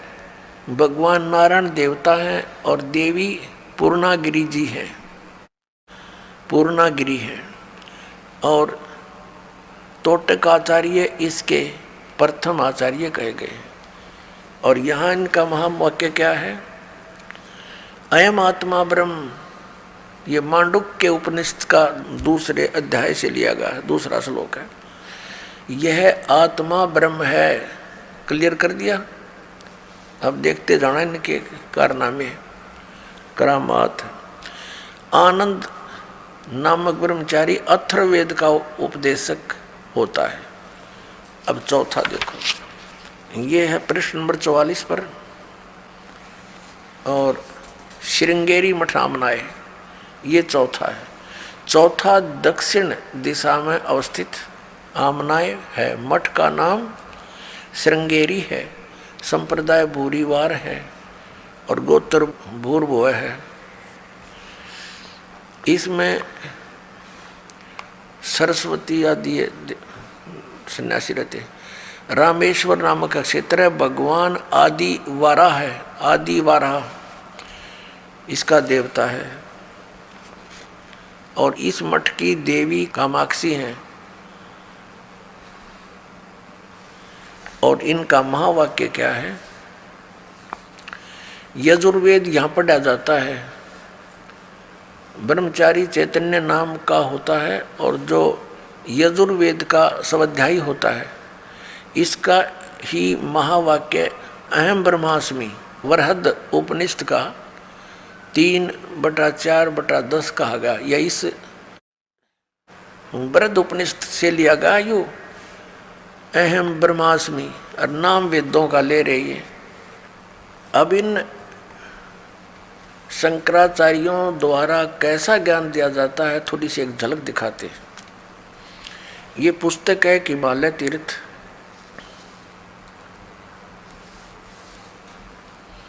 जेपी नंबूरी इसके ये लेखक हैं। हिमालय तीर्थ जेपी नंबूरी, उप मुख्य कार्यकारी, श्री बद्रीनाथ केदारनाथ मंदिर समिति, कोलकाता से प्रकाशित है। पहला प्रकाशन, प्रकाशक है रंजू चक्रवर्ती, क्षेत्र A/1, बामा चरण राय रोड, कलकत्ता। मुद्रगृह प्रिंट सर्विसेज, कलकत्ता। ये ऐसे। अब आपको दिखाते हैं इसके, ये देखिएगा, ये पृष्ठ नंबर 42 पर हिमालय तीर्थ शंकराचार्य, ये शिव रहस्य नामक कोई पुस्तक है। बौद्ध मीमांसक मंत्र अर्थात कलयुग के 3000 वर्ष व्यतीत होने पर बौद्ध मीमांसकों के मत पर विजय प्राप्ति के लिए शंकर यति के रूप में आविर्भूत होंगे। आविर्भूत यानी कलयुग जब 3000 वर्ष बीत जाएगा तब शंकराचार्य का जन्म होगा, और उनका जन्म ऐसे ही हुआ 3000 वर्ष बीत जाने पर। अब इसमें कथा दिखाते हैं आपको, हमारे शंकराचार्य जी हमें क्या कथा सुनाते हैं, कैसा ज्ञान देते हैं। यह एक कथा सिंपल सी लेंगे, ज़्यादा इतना समय नहीं हम वेस्ट करेंगे। देखना, ये पृष्ठ नंबर 19 पे एक कथा सुनाई है इन्होंने इन तीर्थों के बारे में, ये तीर्थ कैसे बने। ये हिमालय तीर्थ पुस्तक है। यहाँ लिखा है कि ये पहले तो उन्होंने और बताई है, नर और नारायण ऋषियों के पश्चात अन्य ऋषि मुनियों व भक्तों द्वारा यह ज्योतिर्लिंग पूजित रहा। एक भगवान ने कोई किसी नर और नारायण नामक व्यक्तियों की पूजा से प्रसन्न होकर ज्योतिर्लिंग की स्थापना की, उसकी ये पूजा करते रहे। उसके पश्चात तत्पश्चात महाभारत काल में पांडवों द्वारा गोत्र हत्या अर्थात महाभारत युद्ध में अपने भाई बंधुओं आदि की हत्या के पाप से मुक्ति हेतु यहाँ पर देवादिदेव महादेव की आराधना की। अपना पाप नाश करने के लिए भगवान शंकर भगवान की पूजा की उन्होंने, ये पांडवों ने। इसी प्रसंग में पुराणों में एक कथा आती है, भगवान वेद व्यास जी की आज्ञा से पांडव केदार क्षेत्र में गए। भगवान महिष यानी भैंस का रूप धारण कर केदार अंचल में विचरण करने लगे। भगवान शंकर ने भैंस का रूप धारण किया और उस केदार अंचल में यानी उस क्षेत्र में घूमने लगे भैंस बनकर। और भीम ने भगवान शिव को मायावी महिषी के रूप में पहचान लिया। अब नो कहे भीम ने वो पहचान लिया कि ये भगवान शिव है भैंस के रूप में, और वे ऐसा जानकर भगवान शिव महिष रूप में पृथ्वी में समा ही रहे थे कि महाबली भीम ने दौड़कर उनका पिछला भाग पकड़ लिया। पांडवों की भक्ति एवं विश्वास को देखकर भगवान शिव ने उन्हें साक्षात दर्शन दिए। गुरु हत्या पाप के फल स्वरूप प्रायश्चित के रूप में भीम द्वारा पकड़े गए पृष्ठ भाग की पूजा अर्चना का आदेश देकर वहीं अंतर्ध्यान हो गए। पृष्ठ माने पिछला हिस्सा, भैंस का पिछला, मैं बताऊंगा आपको डिटेल से। पृष्ठ भाग ने शिला का रूप धारण किया, पत्थर बन गया फिर पिछला हिस्सा। अब ये क्या कहना चाहते हैं कि जब इन पांडवों को श्री कृष्ण जी ने आदेश दे दिया था कि तुम्हारे ऊपर एक भयंकर पाप है, जो महाभारत में तुमने बंधुघात किया, गुरुजन मार दिए, कितना अत्याचार किया, इसके मोक्ष के लिए तुम हिमालय में जाओ और वहाँ तपस्या करो अंतिम श्वास तक। तो क्या कहना चाह रहे हैं ये लेखक कि पांडव वहाँ पर अपना वो भक्ति कर रहे थे तपस्या कर रहे थे, साधना कर रहे थे। भगवान शिव आगे वहां पर भैंस रूप धारण करके अन्यों के भीम ने पहचान लिए और भीम दौड़ा तो भगवान शंकर समझ गए उसको, इस कारण से वो पृथ्वी में समान लग गए और फिर केवल पृष्ठभाग यानी पिछला हिस्सा शेष रह रहा था पृथ्वी में। जानते महाबली भीम ने पकड़ कर डांट लिया कसूती तरह, और वो फिर इतना बार रह गया, फिर वो पत्थर का बन गया। और कहते भगवान शिव वहां प्रकट हो गए। ये काल का छल है सारा, ये शिव रूप में प्रकट हो गया और उनको कह दिया कि तुम बस इसकी पूजा करो, भैंस के पिछले हिस्से की और टट्टी गोबर के स्थान की भीम पूजा करने ला दिए और वो बन गया तीर्थ स्थान। वो टट्टी पेशाब के पोर्शन का नो कहे तुम इसकी पूजा करो और वो तीर्थ बन गया हमारा। क्या देखिए फिर पढ़िए, ये समझ में आओगा। भगवान वेद व्यास की आज्ञा से पांडव केदार क्षेत्र में आए। भगवान महिष यानी भैंस का रूप धारण कर केदार अंचल में विचरण करने लगे। भीम ने भगवान शिव की मायावी महिष के रूप में पहचान लिया, शिव को भैंस के रूप में पहचान लिया। वह ऐसा जानकर भगवान शिव महेश रूप में पृथ्वी में समा ही रहे थे कि महाबली भीम ने दौड़कर उनका पिछला भाग पकड़ दिया। पांडवों की भक्ति व एवं विश्वास को देखकर भगवान शिव ने उन्हें साक्षात दर्शन दिए और फिर गोत्र हत्या गुरु हत्या ये के फलस्वरूप प्रायश्चित के रूप में भीम द्वारा पकड़े गए पृष्ठभाग यानी पिछले हिस्से को की पूजा अर्चना का आदेश देकर वहीं अंतर ध्यान हो गए। पृष्ठभाग ने शिला का रूप धारण कर लिया, पत्थर बन गया वो पिछला हिस्सा, तो पांडवों द्वारा पूजित हुआ। पांडव लाग गए उसने टट्टी पेशाब के पोर्शन ने पूजन ये भगवान, ये थे हमारे शंकराचार्य जी का ज्ञान। ये देखो ये काल का जाल है सारा। आगे फिर जो भैंस रूप में भगवान शिव थे कहते हैं वो पृथ्वी में समा गए, समाने लगे तो पिछला हिस्सा तो भीम ने पकड़ दिया, वो उड़े डट गया। अब आगे कौन कौन से पैर कहाँ गए, मुंह कित निकला जाकर उसका, ये देखियो। ये 19 पृष्ठ पे पढ़ रहे हैं हिमालय तीर्थ के। यहाँ आ गया अंतर जा रहे और वो फिर पिछला हिस्सा पृष्ठ भाग यानी पिछला हिस्सा, ये पिछला भाग है भीम द्वारा पृष्ठ भाग जो है निशिला का रूप धारण कर लिया और पांडवों द्वारा पूजित हुआ। पांडव उसकी पूजा करने लगे, फिर पूछड़ की और तब ये आज तक पूजित है। आज तक उससे की पूजा पर लग रहे हैं भक्त। महिष का अगर भाग नेपाल में जाकर प्रकट हुआ, ओहो और जो पशुपतिनाथ के नाम से विख्यात हुआ। अरे वाह देवताओं, कहते हैं उस भैंस का अगला मुंह सिर उड़ा निकला जाके कहाँ, नेपाल में। ओहो महेश का अगर भाग यानी अगला हिस्सा मुंह सिर नेपाल में जाकर प्रकट हुआ, जो पशुपतिनाथ के नाम से विख्यात हुआ। अब वहाँ पशुपतिनाथ के नाम से मंदिर बन गया, लोग वहाँ पूजन लगे। ये इन हमारे शंकराचार्यों द्वारा दिया गए ज्ञान पर आधारित पुण्यात्मा वो साधना कर रहे हैं।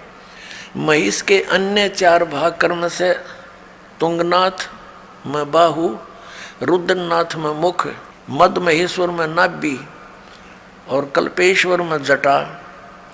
इस प्रकार केदारनाथ को छोड़कर महिष रूपी भगवान शंकर के अन्य 4 भाग केदार क्षेत्र में प्रतिष्ठित हुए। केदारनाथ सहित ये स्थान पंच केदार नाम से विख्यात है। अब देखो नेपाल में पहुंच गया अगर भाग, महिष का अगर भाग नेपाल में अगला हिस्सा और बाकी ये सारे भारत में रह गए।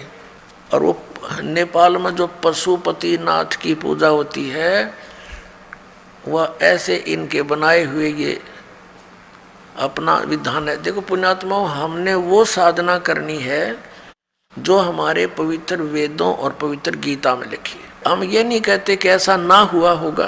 भक्ति मार्ग में कोई भी चीज असंभव नहीं होती, क्योंकि ये काल भगवान 1000 कला का भगवान है, सहस्र कला का और सहस्र भुजा का।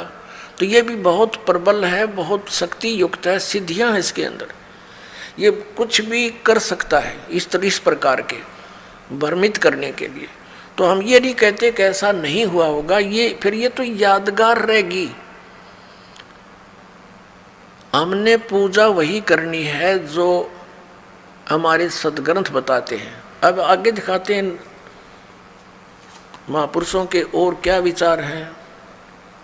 अब देखिएगा, एक पुस्तक है धर्मरथ।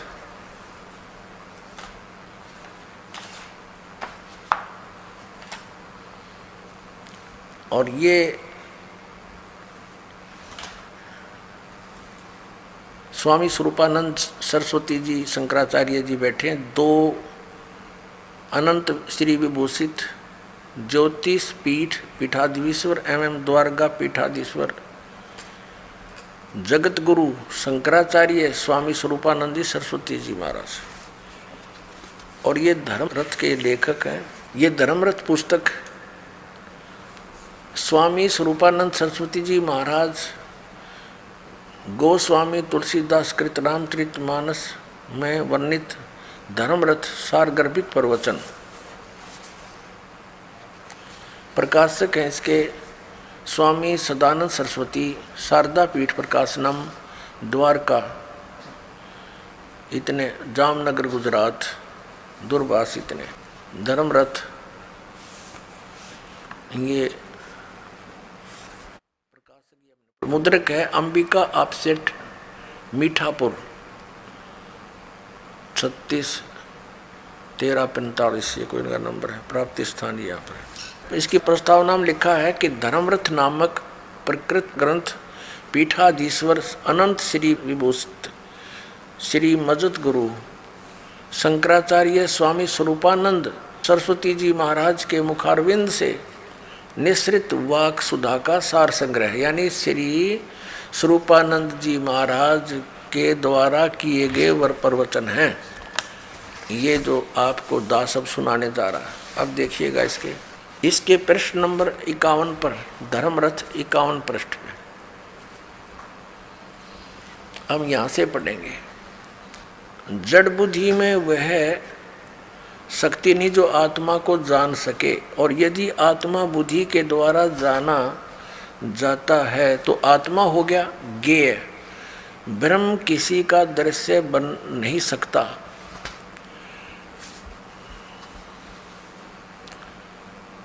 दृश्य नहीं बन सकता, तो फिर बुद्धि ब्रह्म को कैसे जान सकती है?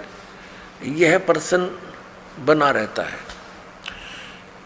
जिसका समाधान हमने संक्षेप में सूत्र रूप में कल सुनाया था, पीछे सुना दिया, कि सामान्य बुद्धि उस परमात्मा को जानने में निश्चित रूप से असमर्थ है, परंतु वेदांत शास्त्रार्थ अभ्यास संस्कार जन्य संस्कृत जो बुद्धि है, उस बुद्धि से ब्रह्म का साक्षात्कार होता है।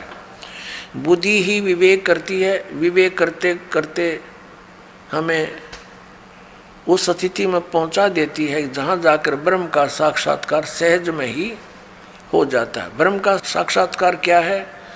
जैसे हम किसी मनुष्य को देखते हैं और कहते हैं कि हमने उसका साक्षात्कार किया, आपसे हम मिले, उस प्रकार ब्रह्म से साक्षात्कार नहीं हुआ।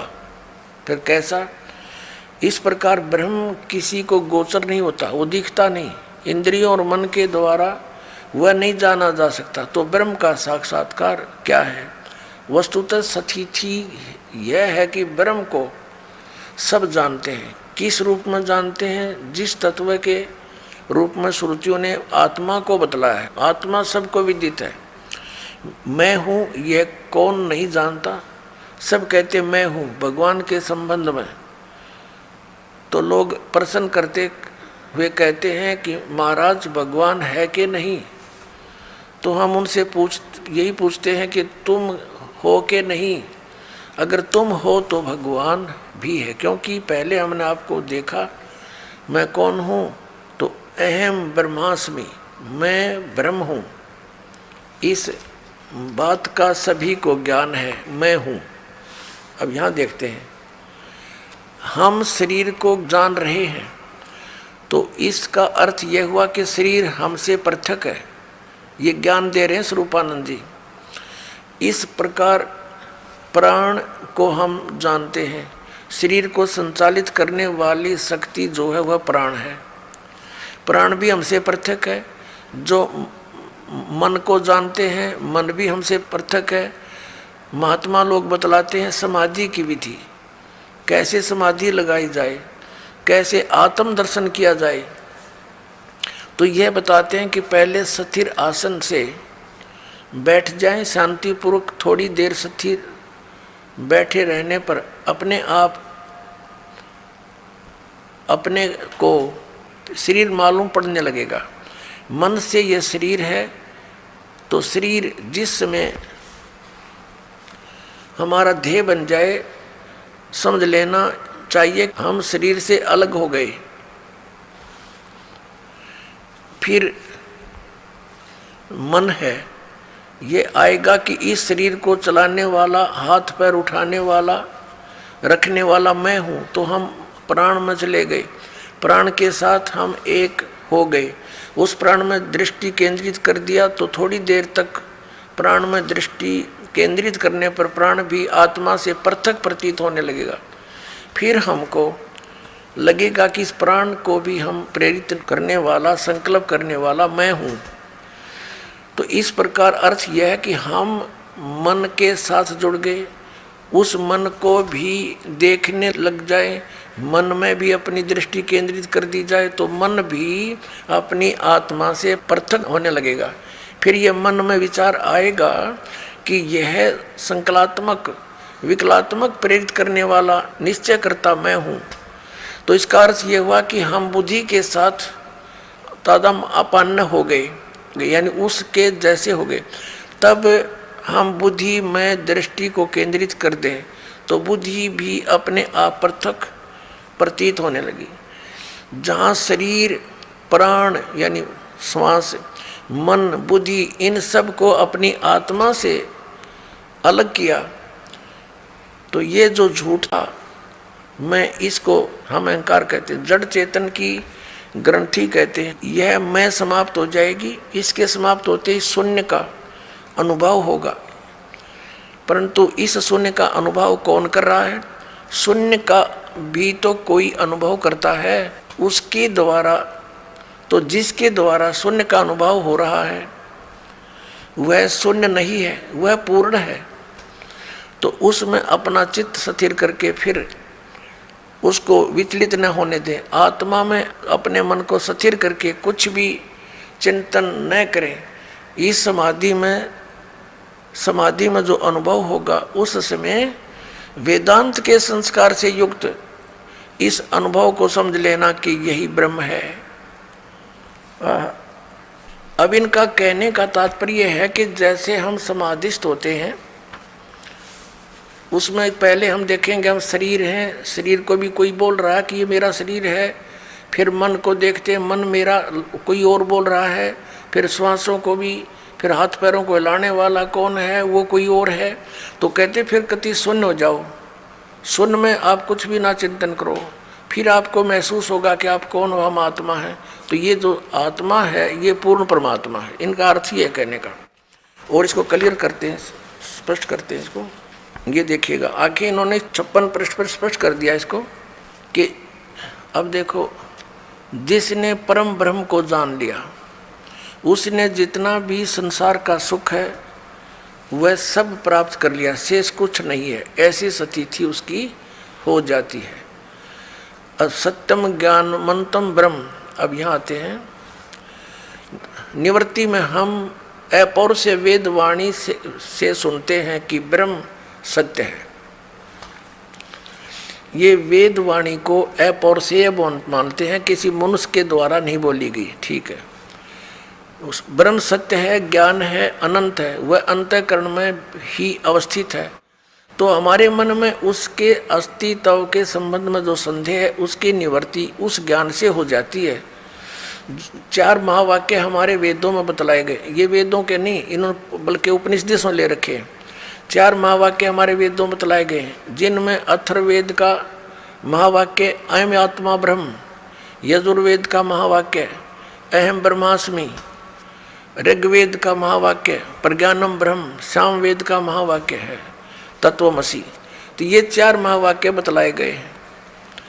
4 महावाक्यों को लेकर अर्थ किया जाता तो जाए तो चारों का अर्थ एक ही हो जाता है, तत्वमसि, तत्वमसि। ये 3 पद है। जिस प्रकार 10 ये अपनी तरफ से बढ़ा के 10 आदमी अपने आप को ना गिने ऐसे, तो इसका अर्थ ये सीधा सा हो गया कि मैं ही ब्रह्म हूँ। सत साहिब सभी भक्तों को, जो भगत मेरे चैनल में पहली बार आए हों तो चैनल को सब्सक्राइब और वीडियो को लाइक ज़रूर करें। सत साहिब।